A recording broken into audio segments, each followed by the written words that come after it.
only the essentials, right? Mm-hmm. Incentivizing learning comes in all forms, Right. Right? You said you wanted to talk about time travel? Time travel, yes. I discovered the bunker of a time traveler. Journal entries about things that happened, but also instructions about how to time travel. It implied a link between creativity, the imagination, and an ability to traverse time and space. And it kind of reminded me of what it's like to make movies. Interior bar. Did you finish that one? Yep. All right, great. How's it going, Carrie? Amazing.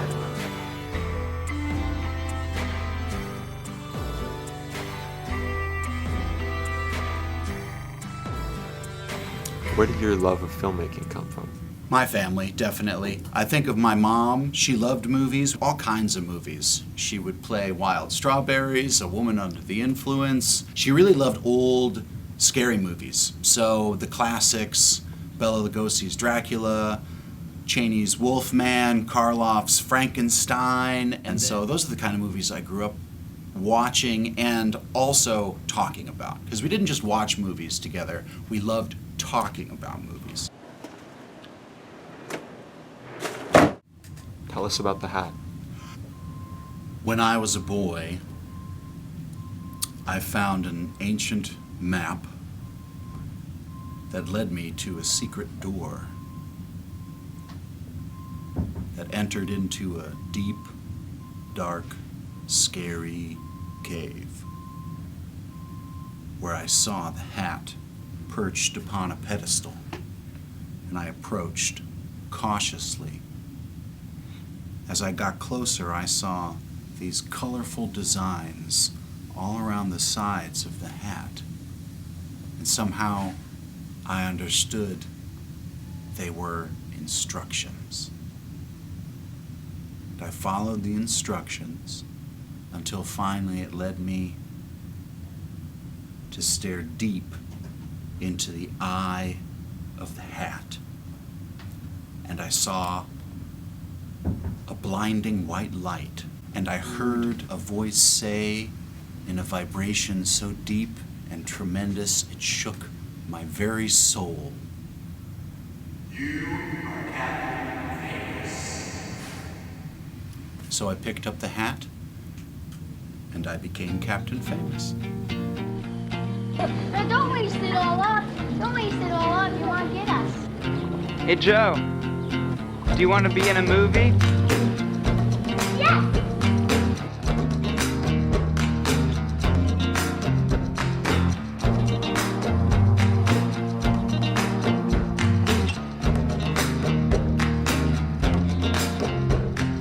Okay. Okay, this kid can walk. Yeah, good. They said, kid, don't you cry. I am older now, I say, it's alright. Every tear rolling down is a lesson learned. There's a band. Are you right too there. Everything old was to good. turn? I Are guess you that's the door of this place. too young to burn? Too Where's young. that thing? Huh? And then as I got older and I started learning about how movies were made, we would talk about directors and actors. And who was your favorite director? Or favorite movie? Well, I mean, Looney Tunes cartoons, so Chuck Jones, the animator director, The Burbs and Inner Space were on major rotation, so Joe Dante. But then when I saw A Woman Under the Influence, it was like everything changed, because it's felt so real. And that was really exciting to me, the idea of reality or truth in a movie. And if I could, and that was a movie that felt like I could make a movie like that, a movie that felt real. All of my famous magical rocks and items. Any idea? Oh, I don't know what it is. No. So this is a rattlesnake vertebra. Check that out. Fossilized coral. Yeah. For that moment in time when nobody actually knows what coral is anymore because it's all gone, right? Right, yeah. Yep.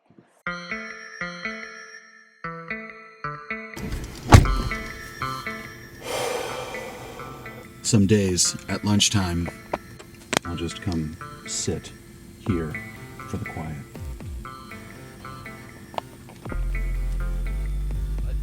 Obviously, my dad had a huge impact on me as well. He was actually the first one to give me a job doing media.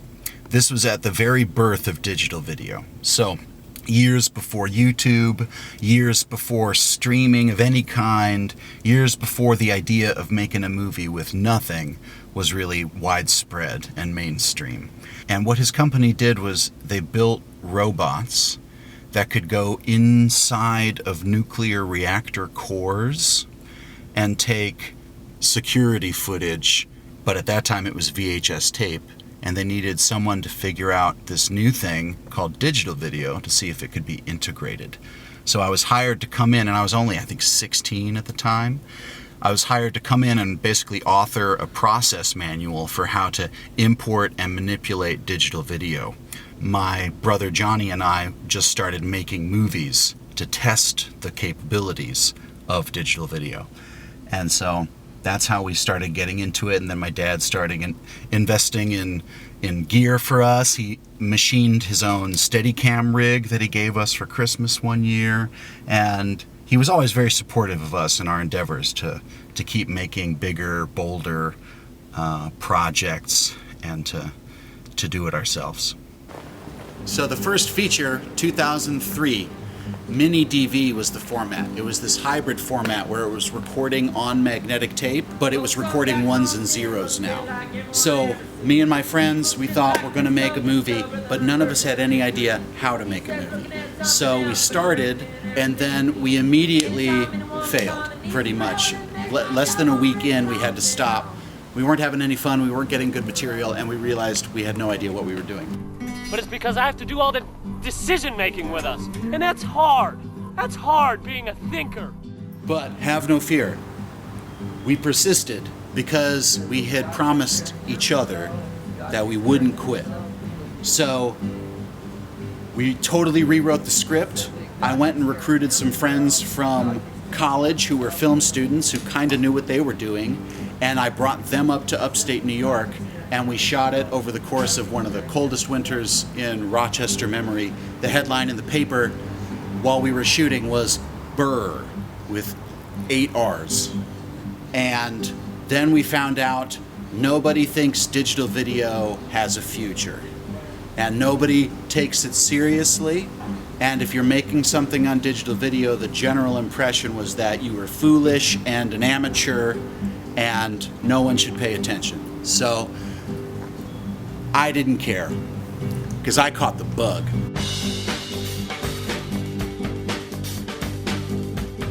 I was excited now. Now I knew you can make a feature film with no money. And so I just decided to start over all again and make another one. And then another one. And then another one. And for 10 years, I made about a movie a year.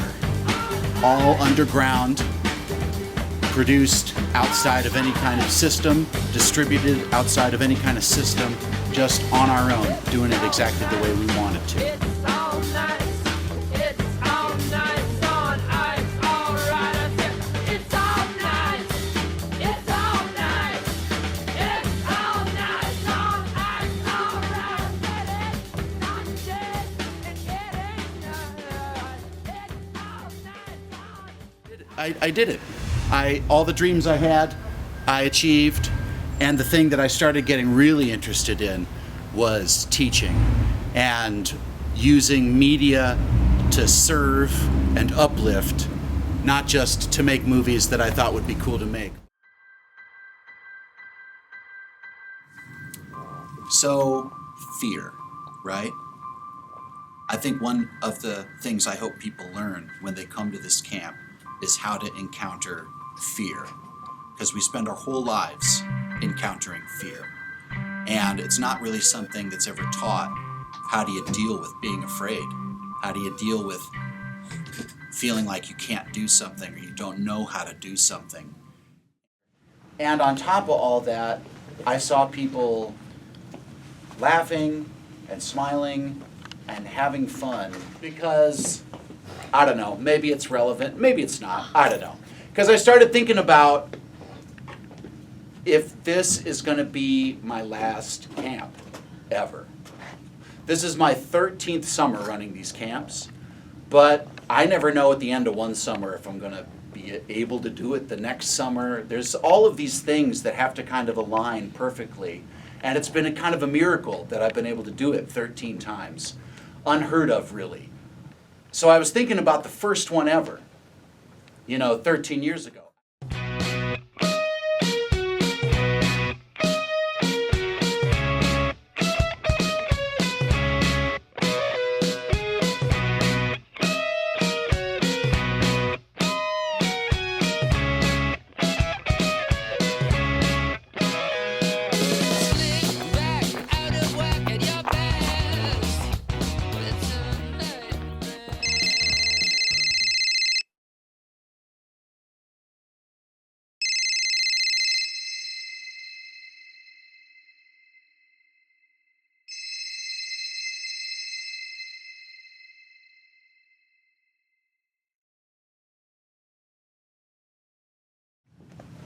At the same time that I started my first camp here, I found out that my mom's cancer had come back.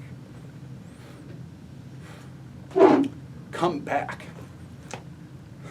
It had left and it came back. And it was tough, It's tough when you lose somebody. This was the fall that I was about to teach the camp, the end of the summer, right?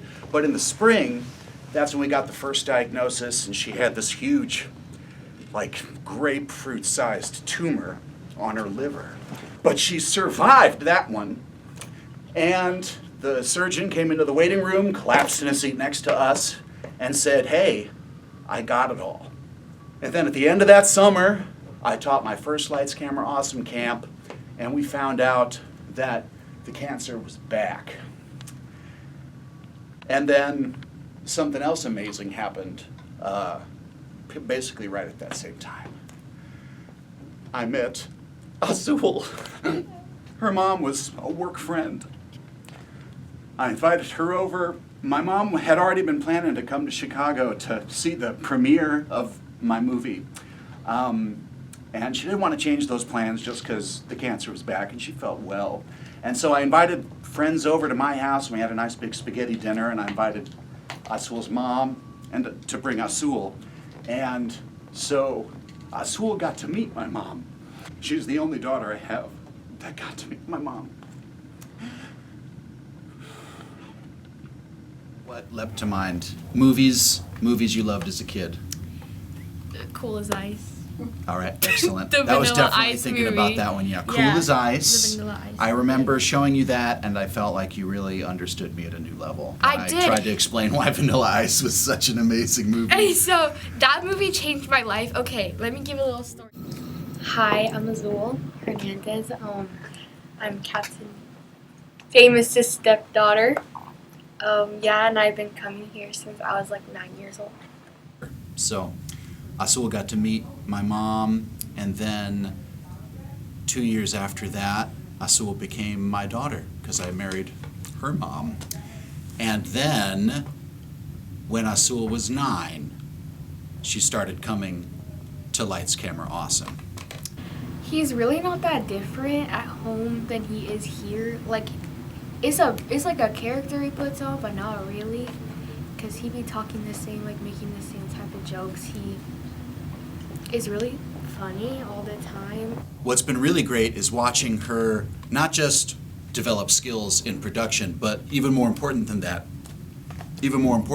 was seeing how she would work with others and see where there was need, where other campers needed help with something or groups that needed assistance, and she was always there to help.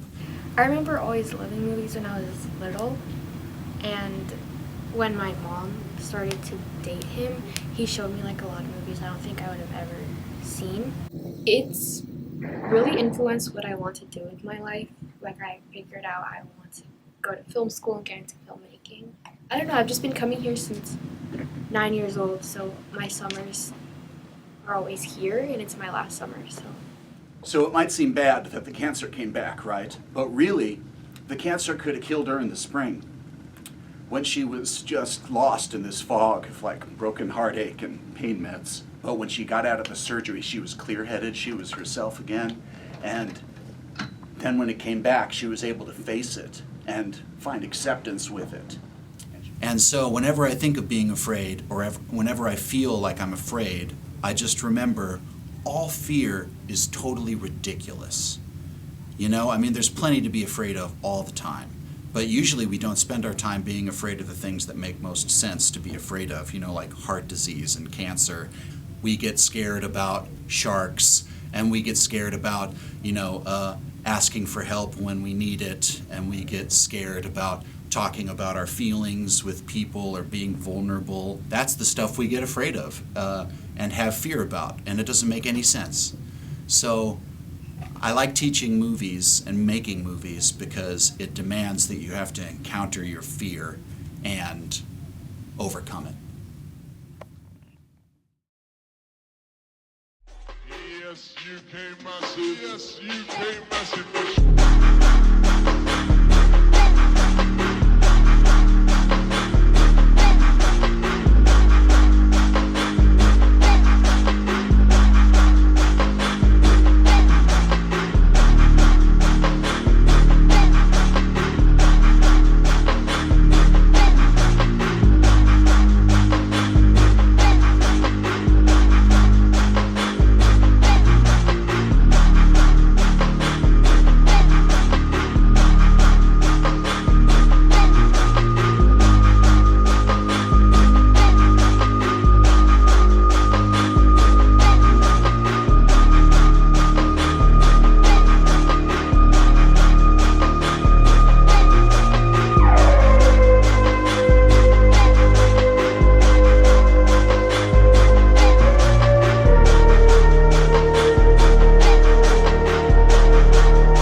Give love, seek truth,